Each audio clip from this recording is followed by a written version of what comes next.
مشاهدين الكرام مرحبا بكم. Chers téléspectateurs, bienvenue dans votre émission avec le Maroc depuis Washington. Je suis Adam Early et je suis heureux de vous retrouver. Nous nous accordons à dire que dans le monde d'aujourd'hui, l'ordinateur, les smartphones et le réseau Internet font partie intégrante de la vie des citoyens.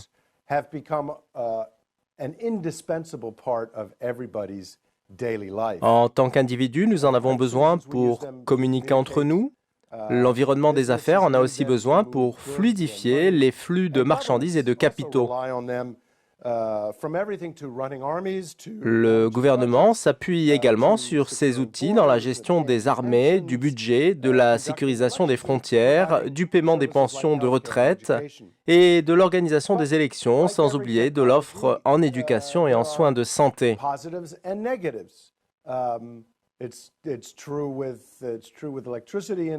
Cependant, cette technologie a des avantages et des inconvénients, tout comme l'électricité.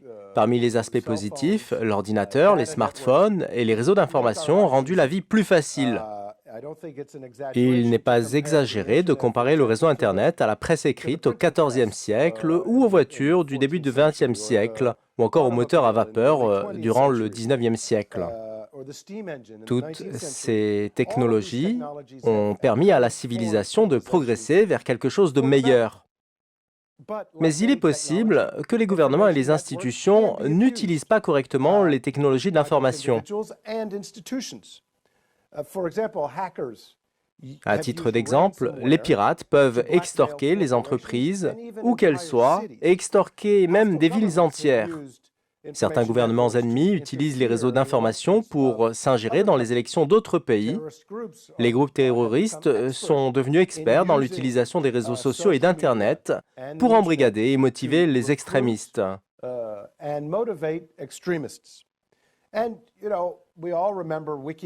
Vous vous souvenez sûrement de Wikileaks et des Panama Papers. Les informations privées ont été détournées sur Internet et publiées.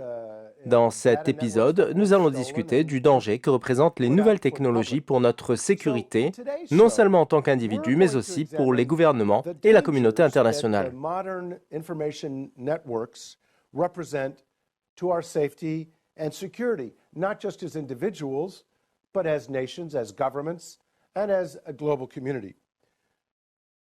Nous allons faire un focus sur cette partie mal intentionnée dont nous devons avoir peur et sur les dangers qu'elle représente. Nous allons évoquer avec notre invité également les voies et moyens apportés du Maroc et de ses partenaires internationaux pour protéger les citoyens de ces dangers. Mais avant de retrouver notre invité du jour, nous nous arrêtons avec l'analyste de l'émission, J.D. Gordon, qui nous donne un aperçu sur ce sujet. À vous, J.D. Thank you, Adam. I appreciate the introduction. Since the beginning of mankind, physical security has been of the utmost importance. Merci Adam, j'ai apprécié votre introduction. Depuis la nuit des temps, l'humanité s'est préoccupée de la protection physique parce que l'être humain doit se protéger. Aujourd'hui, la cybersécurité s'avère être l'un des grands défis pour être en sécurité. Elle équivaut à presque la protection physique à cause du développement de la technologie à très grande échelle.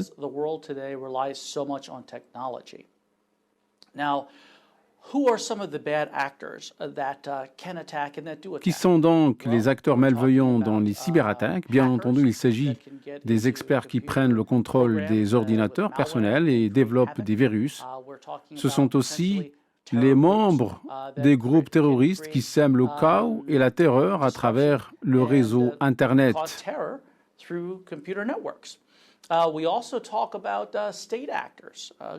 Il y a aussi des pays actifs dans ce domaine, des gouvernements qui attaquent d'autres gouvernements à travers la guerre cybernétique.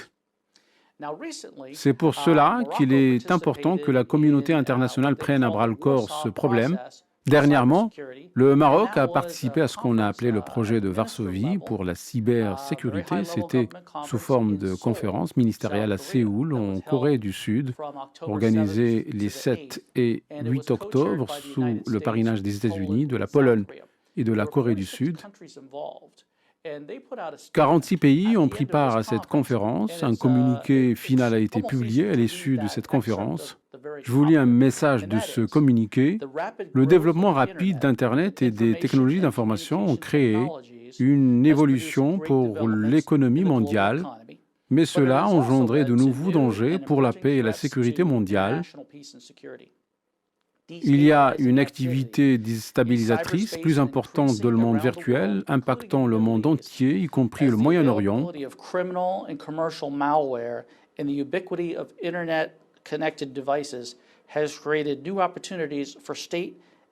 Les programmes malveillants aux fins criminelles et commerciales se propagent avec l'expansion fulgurante des appareils connectés au réseau Internet. Tout ceci a créé des opportunités pour les parties actives, qu'elles soient gouvernementales ou non gouvernementales, afin de lancer des cyberattaques. L'ONU a bien entendu traité ce problème parce que les technologies d'information ont bouleversé la paix et le commerce.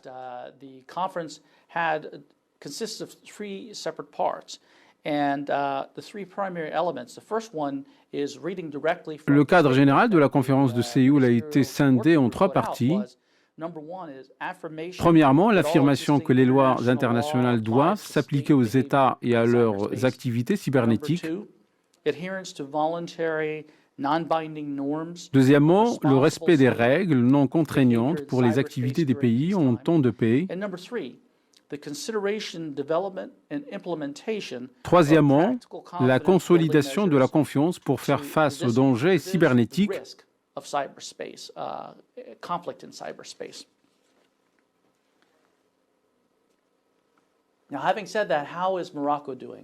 Quelle est la position du Maroc dans ce domaine? Selon Cyberspace Index, la Fondation globale Cyberespace, qui a fait une analyse globale de la cybersécurité dans 60 pays, le Maroc a été classé 26e, c'est-à-dire parmi les premiers pays avec une note pour le Royaume.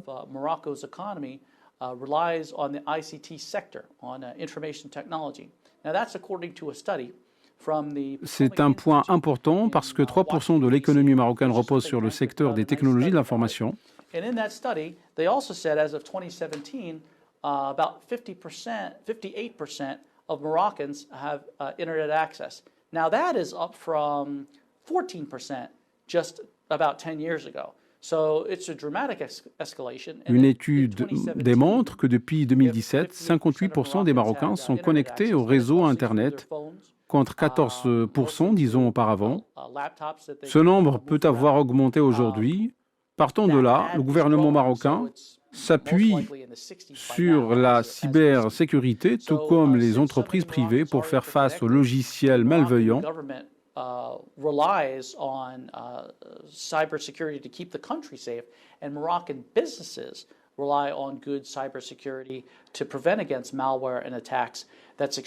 En tant que leader des technologies de l'information dans la région et parmi les pays francophones,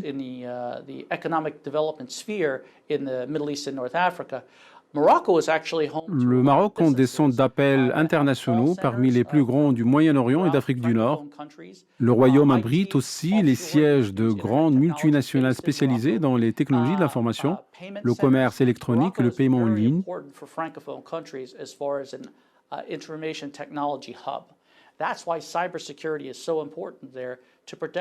La cybersécurité est donc très importante pour le Maroc, pour la protection de l'État, du commerce et de l'industrie, mais aussi pour la protection des citoyens.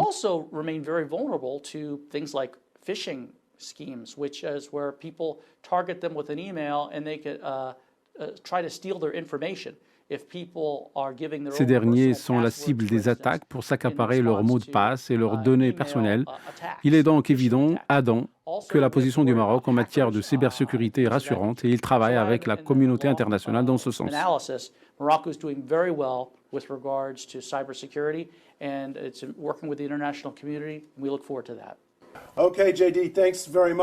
Merci, JD. Vous nous avez toujours habitués à des analyses de qualité. Je me tourne à présent vers notre invité. J'ai le plaisir de recevoir aujourd'hui le général Hoover, ex-commandant de la garde nationale américaine, qui a fait valoir ses droits à la retraite récemment en clôturant sa carrière en tant que commandant adjoint du commandement Nord. C'est le commandement militaire responsable de toute l'Amérique du Nord, aux États-Unis et au Canada, qui est prêt à riposter contre toute menace qui viendrait de l'extérieur ou de l'intérieur de ses frontières.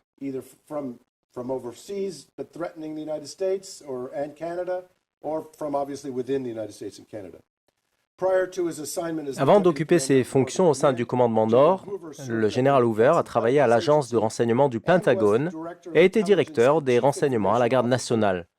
Le général Hoover a également travaillé en tant qu'assistant personnel du président George W. Bush. En dehors de ses activités gouvernementales, le général Hoover a évolué dans le secteur des chemins de fer au sein de l'une des plus grandes entreprises de transport aux États-Unis. Il s'agit de CSX.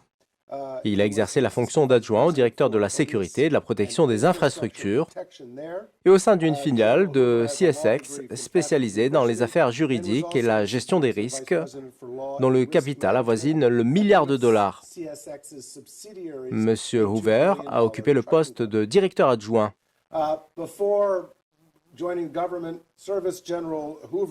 Pour ce qui est des études, le général Hoover est diplômé en droit de l'Université catholique et lauréat de l'Académie militaire américaine, promotion de l'année 1983.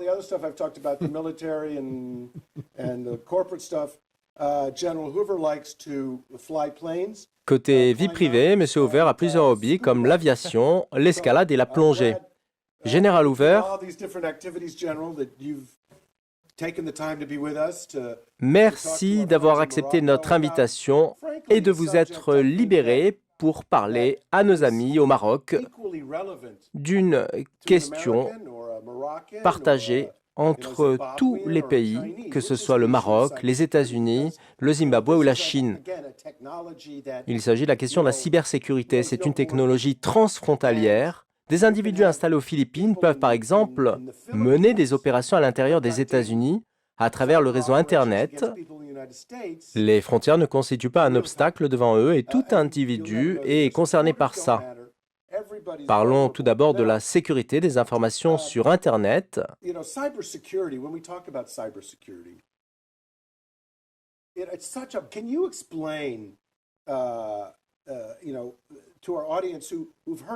Pouvez-vous nous expliquer comment ces infrastructures de nouvelles technologies fonctionnent-elles? Et quel est le danger qui menace les personnes, les gouvernements et les entreprises et dont il faut faire attention? Merci infiniment, Adam, de me recevoir. Je tiens tout d'abord à saluer vos efforts pour élargir le spectre de la coopération américano-marocaine. Vous savez, le monde virtuel est très vaste et compliqué, comme vous l'avez souligné dans votre introduction. Quand vous parlez de cybersécurité, cela ressemble à un éléphant. Tout dépend en fait de sous quel angle on observe cet éléphant. Le changement et l'impact des technologies de l'information sur nos vies est très grand, quelle que soit la position de l'individu dans le monde. Je me souviens que dans les années 80, aux États-Unis, quand on se baladait avec des téléphones portables de grande taille, on pensait qu'on était les meilleurs. Qui aurait imaginé à l'époque que nous pourrions regarder la télévision sur des téléphones portables un jour? Personne. Regardez comment les choses ont évolué. Dans les années 90, la technologie Internet a fait son entrée au Maroc et aujourd'hui on compte 15 millions d'utilisateurs d'Internet dans le royaume. C'est une technologie très répandue et quand ça va s'étendre encore plus dans les années à venir, et avec l'évolution technologique qui va se développer quotidiennement, les dangers vont se multiplier, malheureusement. La menace vient des cyberpirates et de ceux qui veulent profiter des failles dans les systèmes d'information. Quand on s'interroge sur ces parties malveillantes, ça peut être des pays comme la Chine, la Corée du Nord, l'Iran et la Russie. Ce sont les pays qui tiennent à exploiter le plus les systèmes d'information. Les Russes et les Chinois peuvent ne pas s'intéresser aux comptes personnels des utilisateurs, mais ils scrutent les informations qui concernent les pays. The Russians or the Chinese trying to get into my individual accounts? Probably not, but they're looking at nation states. Okay, I'm going to stop you there because we've got to come up. Ok, on va marquer une pause et juste après nous poursuivrons notre discussion sur les menaces qui pèsent sur les gouvernements et le rôle des acteurs mal intentionnés. Great. After the break, Mushahideen, À tout de stay with suite. us. We'll be right back. Mushahideen al-Karam, welcome back to Mal Maghreb in Washington. We're here today. Bienvenue une nouvelle fois dans Avec le Maroc depuis Washington. Nous avons le plaisir de recevoir aujourd'hui le général Hoover, l'expert en cybersécurité en sécurité nationale. Avant la pause, nous parlions des sources de danger et nous nous demandions comment les systèmes d'information sont la cible d'attaques à cause de l'évolution rapide de la technologie. Nous avons évoqué les pays mal intentionnés et ennemis comme la Russie, la Chine, l'Iran et la Corée du Nord, qui peuvent utiliser les possibilités offertes par le réseau Internet pour porter préjudice à ces cibles.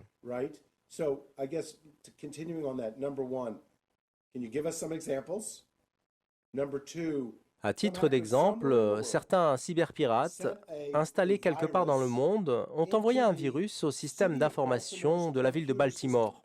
Ce virus a bloqué tous les appareils et a annulé toutes les transactions immobilières, si bien que le conseil de la ville n'a rien pu faire et que tout le monde s'est interrogé sur ce qui se passait.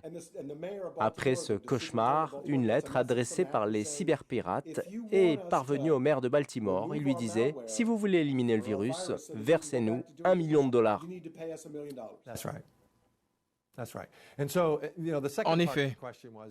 Alors, si je devais donner un conseil au Maroc, ce serait au niveau de la stratégie numérique qui s'étale jusqu'en 2025. Selon le degré d'extension des technologies de l'information, il est plus important de consolider la confiance autour du système d'information. Les cyberattaques n'émanent pas nécessairement d'autres pays. Ça peut être une forme d'activité criminelle organisée ou à travers un individu installé chez lui et qui essaye de voir s'il peut pirater n'importe quel système. Ça peut cibler le système du gouvernement uniquement, mais cela peut aussi concerner le système bancaire ou celui des infrastructures sensibles. C'est pour ça que je conseille au Maroc de réfléchir à consacrer des moyens ou des équipes de riposte rapide aux cyberattaques et de sensibiliser les utilisateurs lambda sur la cybersécurité pour que les citoyens puissent comprendre les dangers qui découlent de leur utilisation des téléphones portables. Parlez-nous un peu du volet de gestion de crise.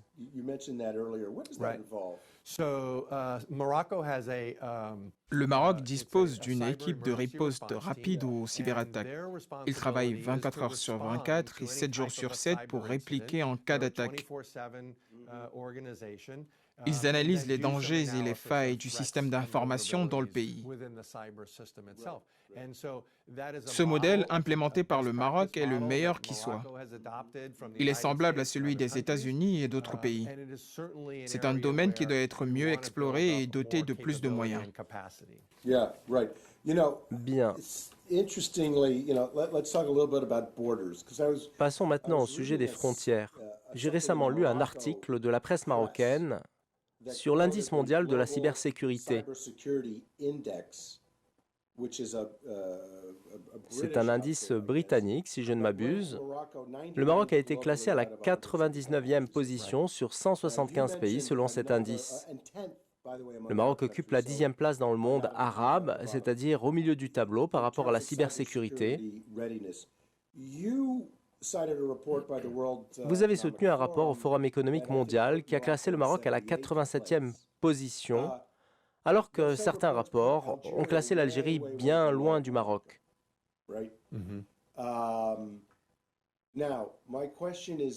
Ma question est la suivante. Est-ce que la faiblesse de la cybersécurité en Algérie peut impacter le Maroc en considérant la proximité géographique entre les deux pays et le degré de menace pesant sur l'Algérie, ainsi que le genre d'attaque dont elle pourrait faire l'objet. In terms of actual attacks or nefarious activity. Right. Well, as you think about the internet, it is global. Vous savez, le réseau Internet, il est mondial. Il nous permet à tous de communiquer. Les peuples du monde entier communiquent entre eux à travers Internet. Si un virus ou un logiciel malveillant est lancé dans un pays, quel qu'il soit, l'Algérie ou autre, c'est comme la grippe.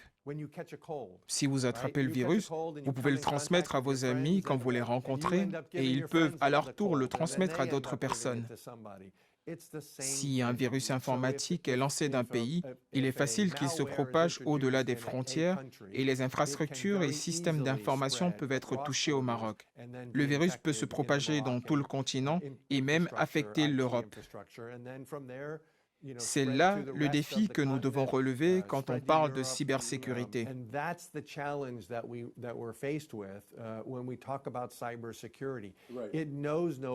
Il n'a pas de frontières.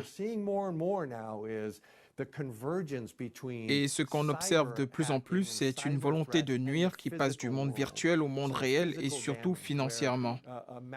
Un virus ou un logiciel malveillant peut affecter un système d'information des services sensibles et même les détruire. Oui, comme la station de dessalement d'eau de mer. Exactement.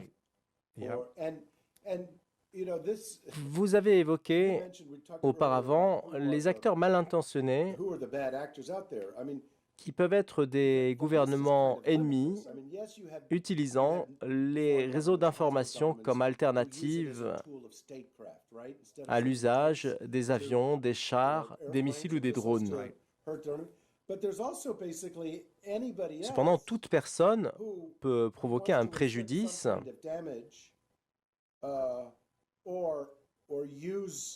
en utilisant le réseau pour extorquer de l'argent ou prendre la banque en otage en influant sur les données de celle-ci en retirant tous les fonds dans différents comptes ouverts.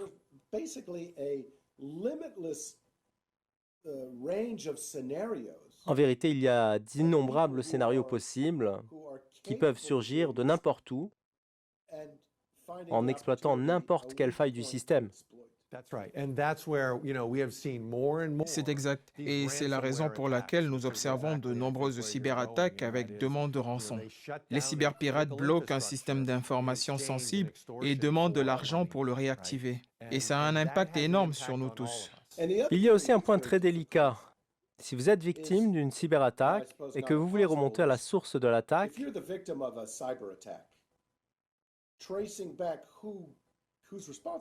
vous ne pouvez pas identifier la personne qui en est responsable et qui se trouve peut-être à des milliers de kilomètres. Eh bien, nous avons de la chance parce que les équipes de riposte aux cyberattaques ont les capacités technologiques pour reconnaître les criminels. Mais ça a lieu après l'attaque pour essayer d'identifier la source. Passons à la coopération internationale dont vous êtes un grand spécialiste à travers votre travail à la Maison-Blanche. Dans plusieurs épisodes de cette émission, nous avons évoqué l'impact de la géographie sur les relations et les lois internationales.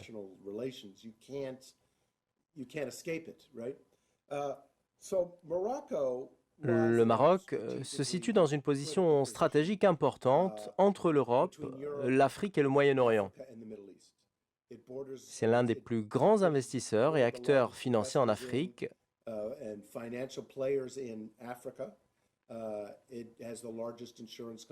Puisqu'il a les plus grandes banques et compagnies d'assurance sur le continent. C'est aussi une route importante pour le commerce entre l'Afrique du Nord, l'Afrique et l'Europe via l'Espagne et la France. Il va sans dire que les États-Unis et l'Europe comprennent bien les menaces imminentes en Afrique du Nord et comment y faire face. And they've been working very closely with Morocco. Talk a little bit, not just in terms of Toutes ces parties travaillent étroitement avec le Maroc. Parlez-nous de la coopération internationale en matière de cybersécurité, pas uniquement sous l'angle du Maroc et de l'Afrique du Nord, mais aussi par rapport aux autres régions comme l'océan Indien, l'Europe et l'Amérique du Nord. International cooperation plays in strengthening cybersecurity, and more particularly, Comment le Maroc et les États-Unis peuvent-ils également profiter de leur coopération dans ce domaine? Ce sont des questions importantes qui nous conduisent au problème de fond, celui de la cybersécurité qui a nécessairement besoin de la coopération internationale. Pour ce qui est des relations américano-marocaines, le Maroc a été parmi les premiers pays à reconnaître les États-Unis en 1777. Partant de là, il y a une relation de longue amitié, non seulement à travers le commerce et l'accord de libre-échange conclu en 2006 qui a élargi les opportunités économiques et les investissements directs. Le Maroc s'est fixé comme objectif de moderniser ses infrastructures pour devenir un pays numérique. Lorsqu'on se penche sur le développement de l'amitié entre les États-Unis et le Maroc, il y a un grand nombre d'opportunités de coopération entre les deux pays en matière de cybersécurité. Il y a beaucoup de best practice parce que les États-Unis travaillent sur ce dossier à travers un partenariat entre le secteur public et le secteur privé. Et les États-Unis peuvent beaucoup apporter dans ce sens. Le Maroc fait partie du programme de coopération avec les États-Unis et la Garde nationale, qui dispose d'une équipe de cybersécurité qui peut former directement les forces armées marocaines. Il y a donc une possibilité de coopérer. Nous poursuivons nos échanges d'informations et c'est un point très important pour faire face à la cybercriminalité. L'autre volet, c'est l'enseignement et la sensibilisation à travers des émissions comme celle-ci. On peut parler aux gens et leur expliquer qu'ils ont un rôle à jouer dans la cybersécurité. Ce n'est pas uniquement la responsabilité du gouvernement, du secteur privé ou de l'employeur, mais de nous tous qui disposons de smartphones et d'appareils connectés à Internet. Nous sommes donc tous des cibles potentielles. Je pense que la coopération entre les pays a un rôle important à jouer. Vous avez évoqué tout à l'heure certains rapports sur la cybersécurité à travers le monde. Ces rapports sont bien plus qu'un classement des pays sur la base de leur niveau en matière de cybersécurité. Il s'agit d'une feuille de route pour des pays comme le Maroc qui ont fait des efforts pour se protéger contre les cyberattaques. Nous avons énormément appris en vous écoutant, et même plus qu'il n'en fallait, parce que tout cela fait peur. Je suis heureux que vous ayez conclu avec les points positifs. Tout individu doit être conscient de ça. Et la responsabilité ne revient pas seulement au gouvernement, à l'image de la construction des routes que vont emprunter toutes les personnes qui ont besoin qu'elles soient sécurisées. J'espère qu'on débattra à nouveau de ce sujet dans un autre épisode. Merci de nous avoir consacré du temps. Merci pour vos efforts en faveur donc, de la sécurité du pays et de la sécurité de nos amis. Merci de m'avoir reçu. Chers téléspectateurs, nous remercions le général Hoover avec qui nous avons discuté d'une question très importante à laquelle font face les États-Unis, le Maroc et le monde entier. Merci encore, chers téléspectateurs, et à très bientôt.